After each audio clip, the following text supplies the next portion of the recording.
my trip to the prison in Oregon last July for that 15 minutes, I kept it to 15 minutes. I had my phone on his desk with my stopwatch on, and he's got a great personality, a great sense of humor, and I took him some chocolate that I'd gotten on Father's Day. It was some dark chocolate sea salt caramel ice cream sauce. I figured I know he's going to like ice cream, so I broke the ice with giving him a gift for letting me be there, and we talked about ice cream sundaes and things, and so I felt real bold. And I had promised him that I would not ask or expect anything else from him other than to come and meet him and shake his hand. And he had said, if that's all you're going to do, Steve, you can come. So I went. Well, after I gave him the ice cream sauce, I guess I kind of went a little further, and I said, I know I promised you, but may I ask something of you? And he said, yeah, you may. And I said, well, I'm getting ready to go to the prison in Baker City, Oregon, Powder River Correctional Facility, and will you give me a message that I can take to the men from you so that when I go there, I will be representing other than just myself? Without hesitation, he just said immediately to me, he said, you tell those men that even if you were the only person living in this world, that God would have done the exact same thing on the cross with his son for you because he loves you that much, even if you were the only person alive. That's how much he loves you. And then he went on to say, and you also tell them that in every hardship, failure, adversity, there is a seed of benefit that awaits. Well, that was the most spontaneous thing anybody's ever shared with me, and I did pass it on to them, and I wrote him a thank you note after the prison, and I've kept a relationship with him, and then he's granted me permission, like I said, to use his Wisdom for Winners series on this show. So let me just start and read you a few things now. And originally, when he gave me the permission to use this, he said that he would let me interview him to launch this new segment of Right Thinking with Steve Coplon. Well, what I decided to do was, instead of having him on first, I wanted to do this show and then ask him to come on afterwards. I wanted to spare some of the introduction of his story is incredible. On his website, go to Christopher's Story. It's an 8-minute video where he tells what it was to learn that he was blind, have to reinvent his life, and where he changed things. It's one of the most inspirational stories you're ever going to see. So if you haven't understood some of the things that I've tried to say, is he got the International Humanitarian Award of the Year award, the same award. He got it in the year 2000, the same award that Mother Teresa got for the most incredible things that she's done as a gift to humanity.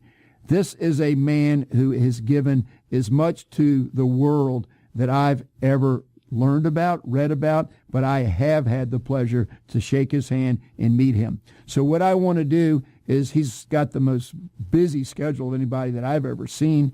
When he has time, we're going to get him on the show, but instead of just giving you all of his background, I want him to pass on some of his wisdom and talk to you.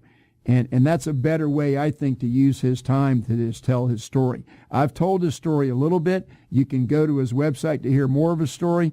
But now, let me share some of his wisdom with you. And I'm going to read aloud to you, just like I said on the show, the nonprofit Read to Them talked about how we all can get further in life when we read to our children. So I'm not calling y'all children.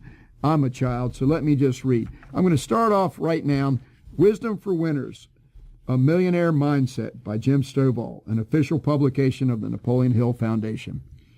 I've given you a lot of what he does, so I'll just read it again here. Jim Stovall is now a renowned author, bestseller for his best-selling book, The Ultimate Gift, which was made. Now, I've covered most of that. So let me say, for several years, Jim Stovall has written a column for the worthy title, Wisdoms for Winners. What started as a simple request to do a short literary piece grew in popularity.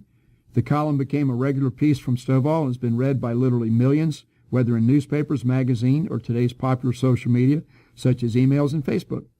Through the generosity of Jim, who is contributing his many years of work to be published in a book by the nonprofit Napoleon Hill Foundation, Whether you're reading one message or several at a time, you will appreciate the knowledge and inspiration contained on every page. That's written by Don Green, Executive Director of the Napoleon Hill Foundation.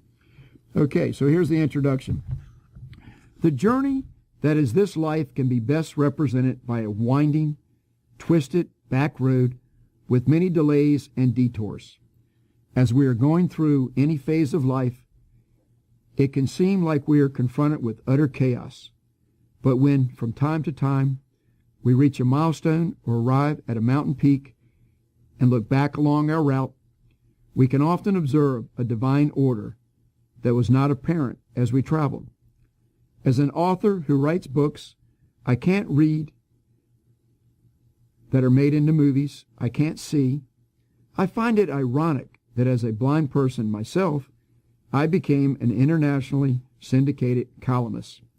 After my first book, entitled You Don't Have to Be Blind to See, hit the bookstores almost 20 years ago and began finding a bit of success, I was contacted by the editor of the business journal in my hometown.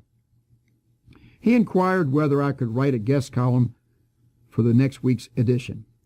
I admitted that I didn't know how to do that, and he instructed me to write a column about anything that I thought would be of interest to people in business or those striving for success. I hung up the phone and began dictating that first column to my colleague, Dorothy Thompson, to whom I have dictated more than 20 books, numerous movie scripts, and literally hundreds of these columns over the years. That first day, I merely shared some thoughts off the top of my head, and 10 minutes later, faxed them to the editor of the business journal. A few moments later, the phone rang, and he inquired as to where I got that column or when I had written it. I assured him that I had dictated the column after his initial call, and his final instruction was to just do that every week. In ensuing years, that weekly Winter's Wisdom column that began as a feature in a local business journal has grown to the point where hundreds of newspapers, magazines, and online publications around the world carry the weekly column, which is read by millions of people from every corner of the globe. When Don Green, who runs the Napoleon Hill Foundation, contacted me about presenting some of my columns in this book format, I was excited about the opportunity. All of us who write books, make speeches, produce movies, or even submit a weekly column with the thought of making people's lives better, stand atop the giant shoulders of Napoleon Hill. Anyone who has written a self-help or personal development book in the last 75 years enjoyed an advantage that Napoleon Hill never had. We have all benefited from Hill's masterpiece, Think and Grow Rich, and Napoleon Hill was forced to blaze the trail, breaking new ground within the science of human success. One of my favorite authors, Louis L'Amour, often said, "No man can be judged except against the backdrop of the time and place in which he lived." When you consider Napoleon Hill in this light, his accomplishments are unparalleled. This book has been compiled and presented in 4 categories by the fertile mind of Don Green and the expertise of my publisher, Dave Wilderson. I am honored that these 2 gifted gentlemen have lent their talent, time, and energy to this project. Please note that the columns appear here just as they were printed in publications around the world. Some of them are more than a decade old at this writing, but the wisdom is eternal, and the context creates points of interest. This book is designed with you in mind. Wisdom comes from experience, and most of those experiences are painful and costly. If you can learn from someone else's pain and experience, you are a wise person indeed. I would encourage you to read this book cover to cover, but also keep it as a reference text using the sections and individual columns as a resource you can revisit as your life journey calls for specific wisdom. It is my hope that this is not a one-time encounter that you and I are having. My hope is, in the coming months and years as you travel toward your own personal and professional success, I can be your companion through these pages. Anytime you need more encouragement or further confirmation of your own potential and eventual success, please reach out to me via email at jim@jimstovall.com. Thank you for investing your time and money in this book. I'm looking forward to a great return on your investment in your life. Jim Stovall, 2014. Well, what I'm going to do now is what I tried to say. we've got the main course here, so we're going to quit the appetizer. We're going to bypass right by the appetizer, which is me. You don't need to hear me when we've got Jim Stovall's wisdom waiting for you to hear right now. So I want to just read some, and I may offer a comment or two when I finish, but I want to encourage you. My goal for this show is to introduce you to Jim Stovall and to learn what I've learned, that his wisdom is absolutely phenomenal and is well worth the time that we can put into it. It'll change your life. It's changed mine. It's refocused me. And Jim Stovall is just such a wonderful person that I want to lead you to him, to read his books, watch his movies, read his blogs, do it all. So here's the first page of the book that I'm reading today from Wisdom for the Spirit. There's a quote: "Struggles often serve to release the wisdom, patience, and strength we all possess, but too seldom demonstrate." Jim Stovall. We are much more than the sum total of our parts. Your net worth is more than money, and your value is far beyond what you realize. I have never believed that we are human beings seeking a spiritual experience. Instead, I believe that we are spiritual beings having a human experience. The most talented, gifted, and well-connected people don't always win or succeed. Often, the least likely among us rises to the top. These intangibles are what complete the mind, body, and spirit package that constitutes who we are. All success begins in your spirit, and there is no success without a spiritual component.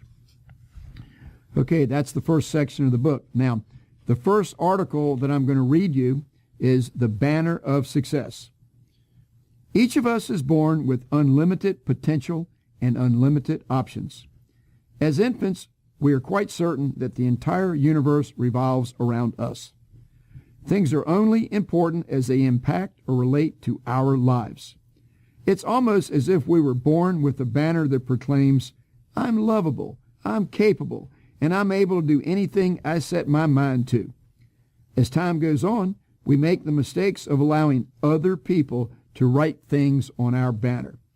And they will write things such as, "You're ugly," "You're stupid," or "You will never amount to anything." By the time we are through with our education and ready to commence with our lives, we are so burdened down with graffiti on our banner that the original message is often totally obscured.